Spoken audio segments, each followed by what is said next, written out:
Mr. Speaker, recently in British Columbia, a general election was held that introduced many new faces to the Legislative Assembly of British Columbia, and a record amount of female MLAs will be heading to Victoria.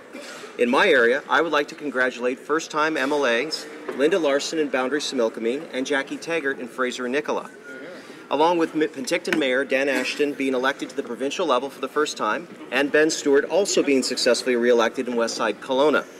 I'd also like to take a moment to sincerely thank former Fraser-Nicola Valley NDP MLA Harry Lally for 18 years of service to his community, and retiring Penticton MLA and Speaker of the Legislative Assembly Bill Barasoff for 17 years of service to the South Okanagan.